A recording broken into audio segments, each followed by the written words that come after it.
आज हामी नर्भस सिस्टमको बारेमा छलफल गर्छौँ। स्नायु प्रणाली नर्भस सिस्टम भन्ने बित्तिकै शरीरको सबैभन्दा महत्त्वपूर्ण, यसलाई चिफ सिस्टम पनि भन्न सक्छौँ हामी। शरीरको सबैभन्दा महत्त्वपूर्ण प्रणाली हो।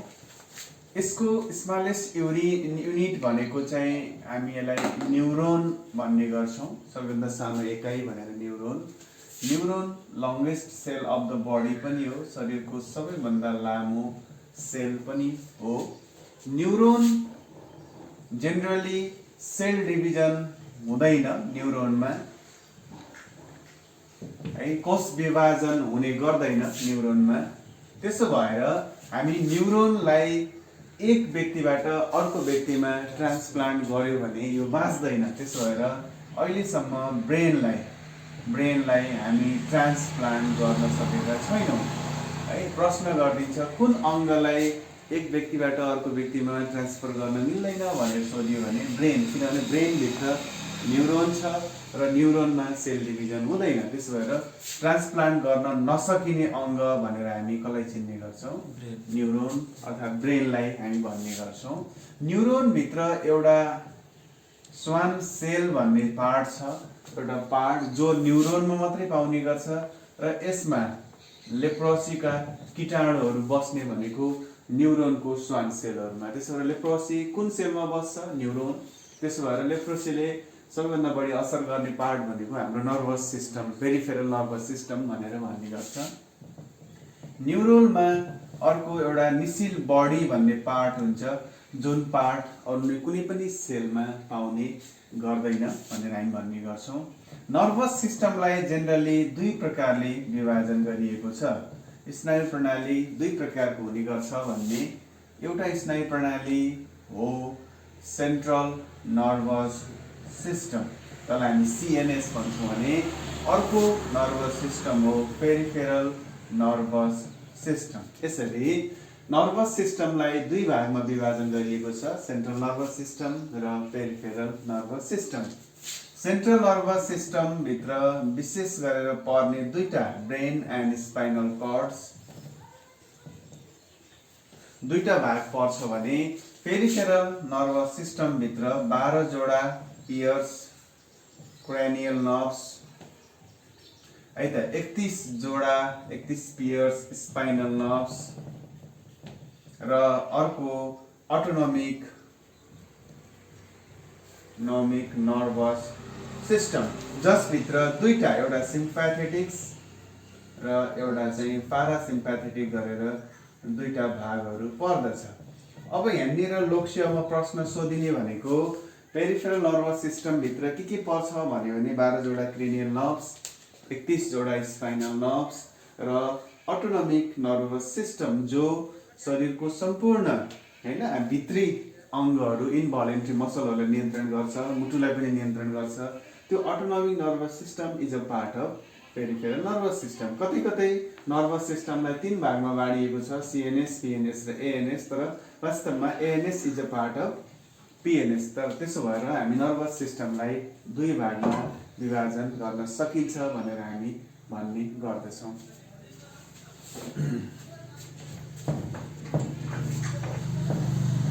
ओके, ल, सिएनएसमा प्रवेश हामी गर्नुभन्दा अगाडि एज अ होलमा स्मलेस्ट युनिट हाम्रो न्युरोन हो, है। न्युरोनहरू जेनरली तीन प्रकारको हामी भन्ने गर्छौँ। नर्भस सिस्टमको युनिटलाई न्युरोन तीन प्रकारको हुने गर्छ। एउटा हो सेन्सरी, है, अर्को मोटर र अर्को चाहिँ मिक्स टाइपको भन्छ, है त। सेन्सरीले शरीरको बाहिरी भागबाट ब्रेनतर्फ प्रवेश गराउँछ कुनै पनि इन्फर्मेसनलाई। त्यसो भएर यसलाई हामी एसेन्डिङ न्युरोन पनि भन्छौँ, है त। यसलाई अर्को शब्दमा एफ्रेन्ट न्युरोन पनि भनिन्छ, है त। एफ्रेन्ट भनेको माथि बोकेर लग्नु, एसेन्डिङ भनेको माथितिर चढ्नु भन्ने अर्थ लाग्छ भने मोटरले कुनै पनि इन्फर्मेसन ब्रेनबाट शरीरको बाहिरी भागमा ल्याउँछ। त्यसो भने यसको काम डिसेन्डिङ हो, तल झर्ने काम हो, वा यसलाई अर्को शब्दमा हामी इफ्रेन्ट पनि भन्ने गर्छौँ। त्यसो भएर मोटर न्युरोनलाई इफ्रेन्ट न्युरोन पनि भनिन्छ, सेन्सरीलाई एफरेन्ट पनि भन्छौँ।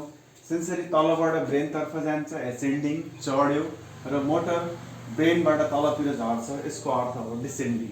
र मिक्स्ड भनेको जसले दुईटै काम गर्छ, एसेन्डिङको पनि काम गर्छ, लैजाने पनि काम गर्छ, झार्ने अर्थात् ल्याउने, अर्थात् यसको अर्थ सेन्सरीको पनि काम गर्छ प्लस मोटरको पनि काम गर्छ भने त्यस्तो न्युरोनलाई चाहिँ हामी मिक्स्ड न्युरोन भन्छौँ। 31 जोडा त्यो स्पाइनल नर्भ्सहरू सबै मिक्स्ड प्रकारका हुन्छन् भने क्रेनियल नर्भ्सहरू कुनै सेन्सरी छ, कुनै मोटर छ, कुनै चाहिँ मिक्स्ड हुने गर्दछ। सेन्सरी न्युरोनको मेजर काम भनेको टच, पेन, है त स्पर्श भन्छौँ हामी, संवेदना, अर्थात् है त भन्न खोजेको सेन्सरी न्युरोन ड्यामेज भयो भने छोइएको, स्पर्श गरेको, दुखाइको महसुस हुँदैन। त्यसो भएर एनेस्थेसिया भनेको चाहिँ सेन्सरी न्युरोनलाई ब्लक गर्नु हो मुख्य उद्देश्य भने यदि मोटर न्युरोन ड्यामेज भयो भने बडीमा प्यारालाइसिस अर्थात् पक्षघातहरू देखिन्छ। त्यसो भएर भोलि प्रश्न प्यारालाइसिस भनेको कुन न्युरोन ड्यामेज हुनु हो भन्यो भने मोटर न्युरोन, हैन, छोइएको, काटिएको, दुखेको महसुस हुँदैन भने कुन न्युरोन ड्यामेज भएको छ त सेन्सरी न्युरोन भन्ने अर्थ लाग्छ है।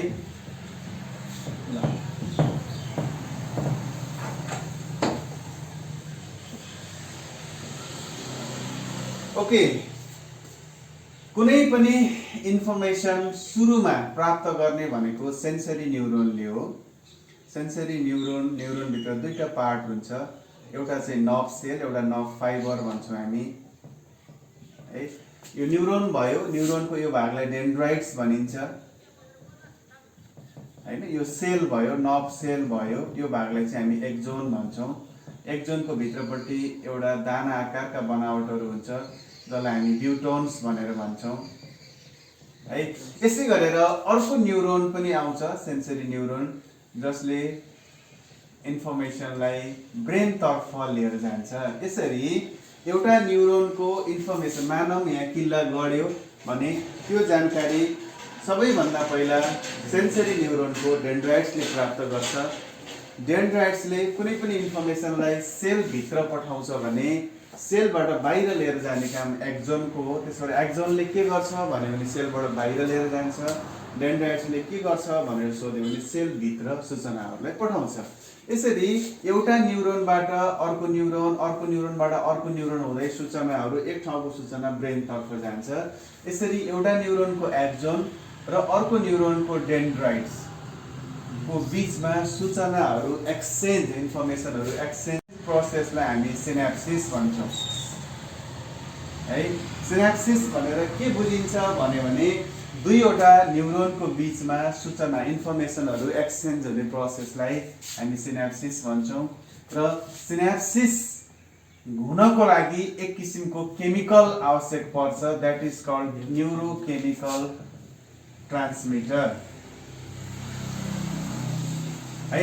यहाँ एक किसिमको केमिकल रसहरू हुन्छ, त्यो केमिकल रसलाई चाहिँ हामी न्युरोकेमिकल ट्रान्समिटर भन्छौँ। डोपामिन भन्ने हुन्छ, यसमा गाभा भन्ने हुन्छ, गामा एमिनो ब्युटेरिक एसिड भन्ने हुन्छ है, त एसिटाइल कोलिन भन्ने हुन्छ।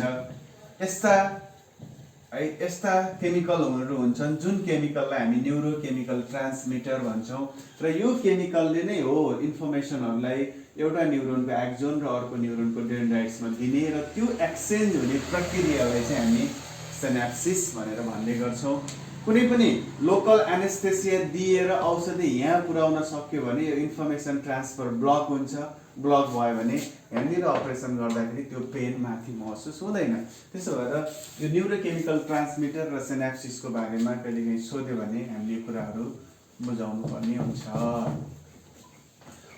ल, अब हामी नर्भस सिस्टमको मेजर पार्ट, पहिलो भाग हामी ब्रेनतर्फ जान्छौँ। ब्रेन, मस्तिष्क भनेर भन्छ। यो नर्भस सिस्टमको सबैभन्दा चिफ अर्गन्स हो यो फेरि है। स्नायु प्रणालीको सबैभन्दा महत्त्वपूर्ण अङ्ग भन्यो भने ब्रेन भन्नुपर्छ। ब्रेन 2% अफ बडी वेट, एभरेजमा बडी वेटको 2% ब्रेनले ओगटेको हुन्छ हैन। ब्रेनमा 85% भन्दा बढी पानी हुने गर्छ, मस्तिष्कमा पानी हुने गर्छ है त। ब्रेनलाई सबभन्दा पहिला 5 भागमा विभाजन गरिएको छ। मस्तिष्कलाई 5 भागमा विभाजन गरिएको छ। एउटा हो सेरेब्रम, जसलाई हामी ठुलो मस्तिष्क भन्छौँ। अर्को सेरेबेलम, जसलाई हामी सानो मस्तिष्क भन्छौँ। अर्को मिड ब्रेन, मध्य मस्तिष्क। अर्को पन्स भ्यारोली, मस्तिष्क सेतु। र अर्को मेडुला अब्लेङ्गेटा, सुषुम्ना शीर्षक भनेर भन्छ है। मेडुला अब्लेङ्गेटालाई नेपालीमा सुषुम्ना, सुषुम्ना भनेको स्पाइनल कर्ड, सुषुम्ना भनेर भनिन्छ। कहिलेकाहीँ सुषुम्ना भन्यो भने स्पाइनल कर्ड, त्यसको माथिपट्टि बस्ने भएको भएर यसलाई चाहिँ सुषुम्ना शीर्षक भनिएको हो। अलिकति फरक नाम। पन्स भ्यारोलीलाई मस्तिष्क सेतु भनेर भन्छ। मस्तिष्क सेतु कहिलेकाहीँ नेपालीमा सोधिन्छ, हामी कन्फ्युज हुन्छौँ। मध्य मस्तिष्क, सेरेबेलम सानो सानो मस्तिष्क र सेरेब्रम ठुलो मस्तिष्क। अब सेरेब्रममा वर्डहरू शब्दहरू कम छ तर ठुलो, सेरेबेलममा वर्डहरू लामो छ तर सानो। यो बुझ्ने तरिका कहिलेकाहीँ हामी नझुक्यौँला। यो तीनटालाई चाहिँ कहिलेकाहीँ अर्को शब्दमा ब्रेन स्टिम पनि भनेर भन्ने गर्छ। मिड ब्रेन, पन्स भ्यारोली र मेडुला अब्लेङ्गेटा, यिनीहरूलाई ब्रेन स्टिम पनि भनेर भन्ने गर्दछ। सेरेब्रम भित्र यदि हामी गयौँ भने सेरेब्रममा दुईवटा हेमिस्फियर हुन्छ, दुईवटा खण्ड हुन्छ है। यो सेरेब्रमको हकमा है, एउटा राइट हेमिस्फियर र अर्को चाहिँ लेफ्ट हेमिस्फियर। प्रत्येक हेमिस्फियरको 4वटा लोब हुन्छ फेरि है त। प्रत्येक हेमिस्फियरको 4वटा लोब हुन्छ। लोब भनेको एउटा फ्रन्टल लोब है त, अर्को पेराइटल लोब है त, अर्को टेम्पोरल लोब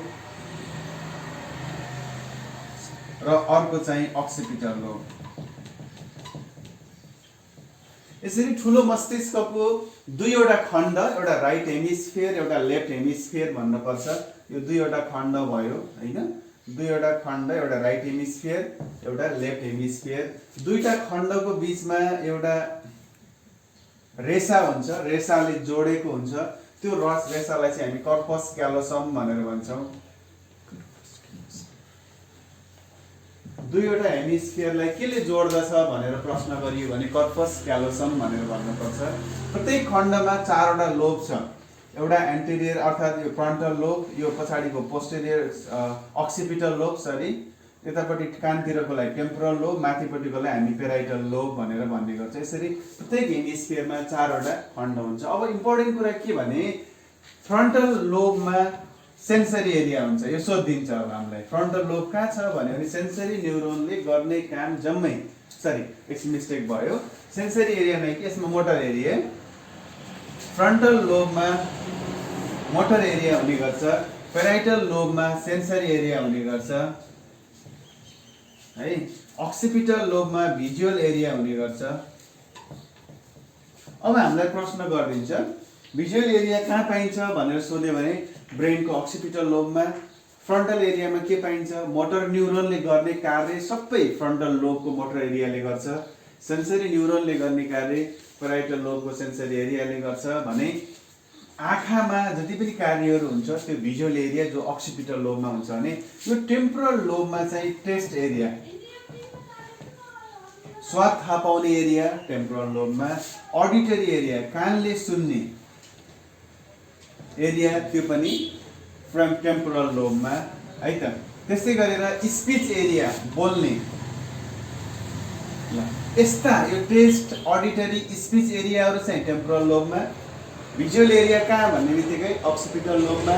फ्रन्टल एरियामा के छ? मोटर। पेराइटल एरियामा के छ भनेर सोध्यो भने सेन्सरी एरिया भनेर भन्नुपर्छ। ल ओके, त्यसो भएर सेरेब्रमको हामीले अघि नै भर्खर कुरा गऱ्यौँ, दुईवटा हेमिस्फियर हुने गर्छ। ठुलो मस्तिष्क सबैभन्दा महत्त्वपूर्ण भाग हो। लेफ्ट साइडको नर्भहरू राइट साइडमा प्रवेश गर्छ, राइट साइडको नर्भहरू लेफ्ट साइडमा प्रवेश गर्छ। त्यसो भएर लेफ्ट बडी प्यारालाइसिस भयो भने राइट साइडको ब्रेनमा इन्जुरी छ भन्ने हुन्छ भने राइट साइडको बडी प्यारालाइसिस भयो भने लेफ्ट साइडको ब्रेन इन्जुरी छ भन्ने हुन्छ। सेरेब्रममा हामीले भर्खरै कुरा गरिसक्यौँ, विभिन्न सेन्टरहरू sensory area, motor area, occipital area जस्ता इम्पोर्टेन्ट हुन्छ भने त्यो बाहेक यसको एउटा महत्त्वपूर्ण काम भनेको मेमोरी एन्ड इन्टेलिजेन्स हो। अर्थात् त्यो मेमोरी र इन्टेलिजेन्स, हामी वर्षौं पुराना कुराहरू याद गर्छौँ, त्यो सञ्चित भएर बस्ने भनेको सेरेब्रममा हो। भने सेरिबेलमको काम के हो भनेर कतै सोधियो भने बडी ब्यालेन्स एन्ड इक्विलिब्रियम, अर्थात् शरीरलाई सन्तुलन राख्न, ब्यालेन्समा राख्नको लागि सबैभन्दा ठुलो रोल सेरिबेलमको हुन्छ। सानो मस्तिष्कको भने ठुलो मस्तिष्कको काम हामीले भर्खरै भनिसक्यो, मेमोरी, इन्टेलिजेन्स, सेन्सरीको काम गर्छ, मोटरको काम गर्छ, भिजुअलको काम गर्छ, अडिटरी हैन अल्फेक्टीको कामहरू गर्दछ भनेर हामीले भनिसक्यौँ। मिड ब्रेनमा त्यस्तो केही पनि छैन। पन्स भ्यारोलीमा पन्स भ्यारोलीमा एउटा निमोटक्सिक सेन्टर भन्ने छ है। पन्स भ्यारोलीमा एउटा निमोटक्सिक सेन्टर भन्ने छ जसले रेस्पिरेटरी मद्दत गरेको हुन्छ है त। यसरी मिड ब्रेनको महत्त्व त्यस्तो छैन, खालि एउटा बाटो पुलको काम गर्छ। पन्स भ्यारोलीमा निमोटक्सिक सेन्टर जसले रेस्पिरेटरी सेन्टरको काम गर्छ। सेरिबेलमको मेजर काम भनेको बडी ब्यालेन्स र इक्विलिब्रियम हो र यसपछि भित्री कानले पनि बडीलाई ब्यालेन्समा राख्न एकदमै ठुलो भूमिका खेल्छ। तर मेजर रोल चाहिँ सेरिबेलमको भने सेरिब्रमको मेजर काम भनेको मेमोरी, इन्टेलिजेन्स, सम्झिने, बिर्सिने, पुराना कुराहरू मेमोराइज गर्ने, त्यो सबै काम ठुलो मस्तिष्कको हुन्छ। त्यसबाहेक सेन्सरी एरिया, मोटर एरिया, पेराइटलमा के अरे भिजुअल एरियाहरू, ती एरियाहरू पनि सबै सेरिब्रममा छ भनेर हामीले बुझ्ने। अब हाम्रो लागि महत्त्वपूर्ण हो मेडुला अब्लिङ्गेटा। मेडुला अब्लिङ्गेटा यो एकदमै महत्त्वपूर्ण किन मानिन्छ भने यसमा भाइटल सेन्टरहरू छ। शरीरमा महत्त्वपूर्ण अङ्गमध्ये एउटा हो हार्टलाई नियन्त्रण गर्ने। यसमा एउटा कार्डियक सेन्टर छ जसले मुटुलाई नियन्त्रण गर्छ। त्यसपछि अर्को रेस्पिरेटरी सेन्टर छ यसमा जसले रेस्पिरेटरी सिस्टमलाई वा त श्वास प्रश्वास प्रक्रियालाई नियन्त्रण गर्छ। तेस्रो यसमा भ्यासोमोटर सेन्टर छ है त जसले ब्लड भेसल्सलाई नियन्त्रण गर्ने, बिपी बढाउने वा घटाउने कार्य गर्दछ। अनि अर्को चाहिँ इम्पोर्टेन्ट कुरा यसमा चाहिँ रिफ्लक्स सेन्टरहरू भन्छ है, जस अन्तर्गत भोमिटिङ सेन्टर है, स्नेजिङ सेन्टर, हाच्छिउँ आउने सेन्टर,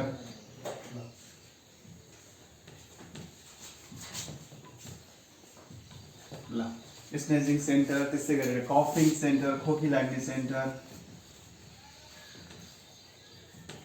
है, त्यसै गरेर स्वालिङ सेन्टर, निल्ने सेन्टर।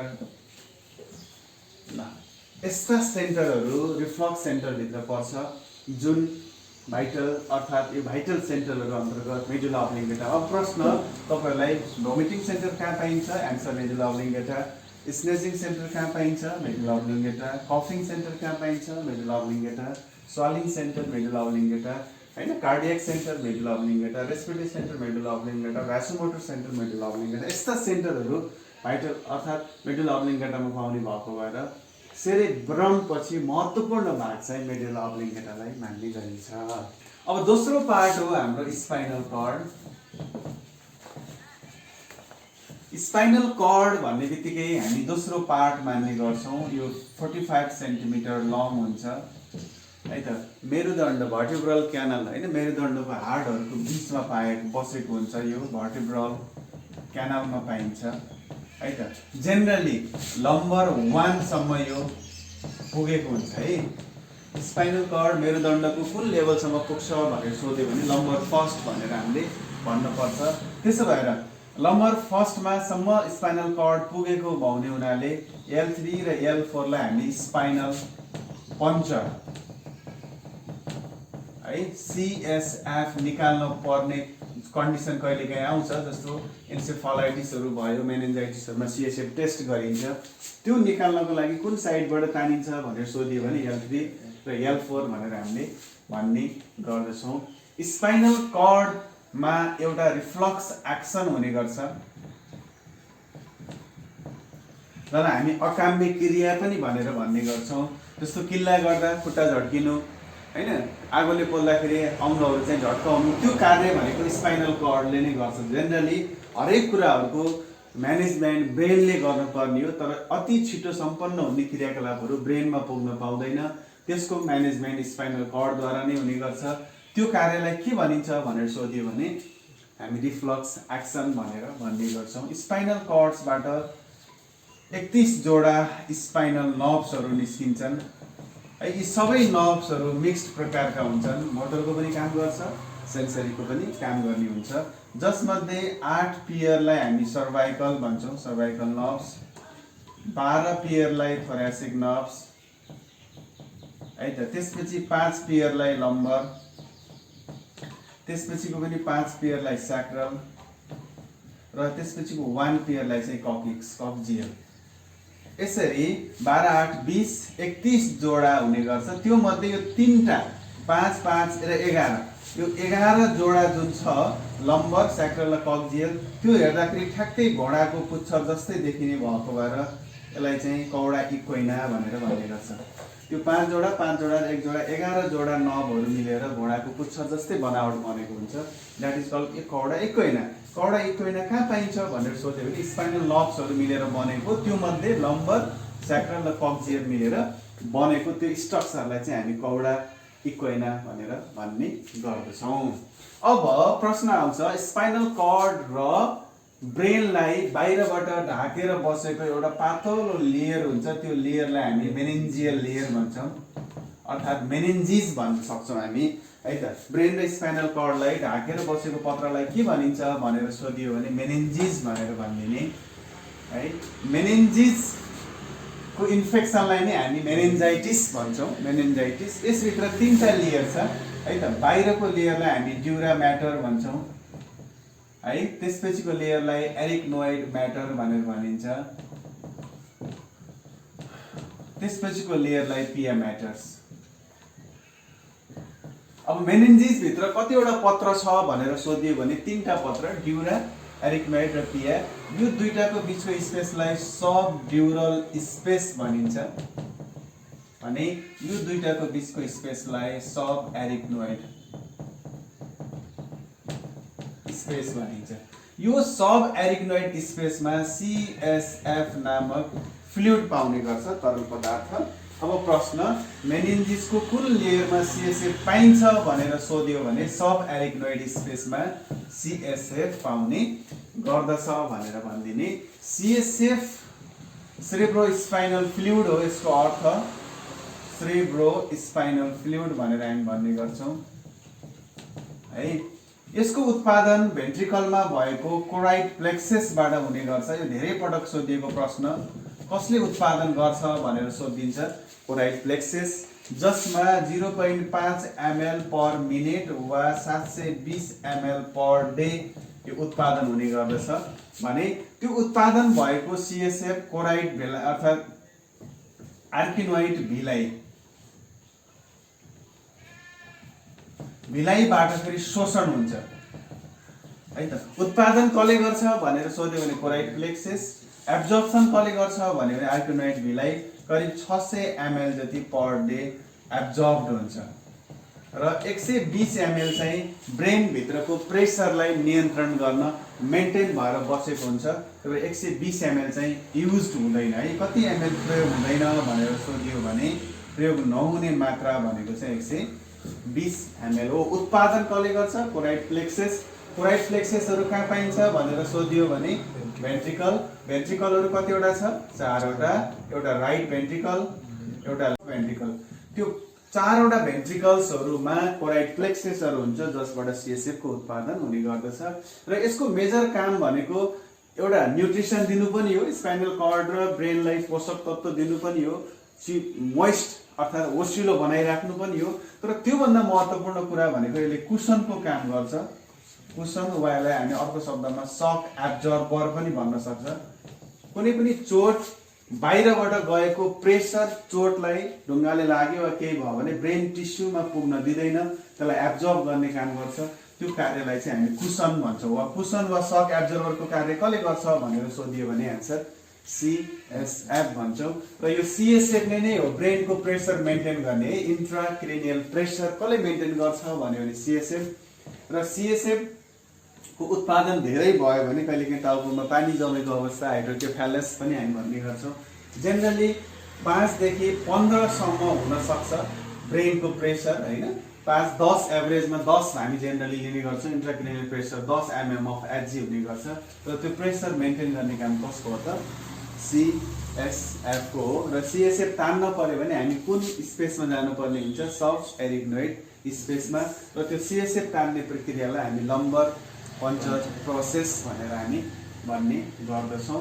र यसको मेजर काम भनेको ब्रेन टिस्युहरू र स्पाइनल कर्डमा इन्जुरी हुन नदिनु। त्यो कार्यलाई हामी कुसन वा सक एब्जर्बर भन्छौँ। एक दिनमा 720 ml उत्पादन हुन्छ, 600 ml को शोषण हुन्छ, 120 ml प्रयोग हुँदैन। त्यसले आइसिपी मेन्टेन गरेर बस्छ। उत्पादन कसले गर्छ? पोराइट प्लेक्सेस। प्लेक्सेसहरू कहाँ पाइन्छ? भेन्ट्रिकल। भेन्ट्रिकल कतिवटा छ? 4वटा। राइट, लेफ्ट, थर्ड र फोर्थ भेन्ट्रिकल गरेर 4वटा हुन्छ। भने शोषणको काम कसले गर्छ? एरिग्नोइड विलाइले गर्दछ। Thank you.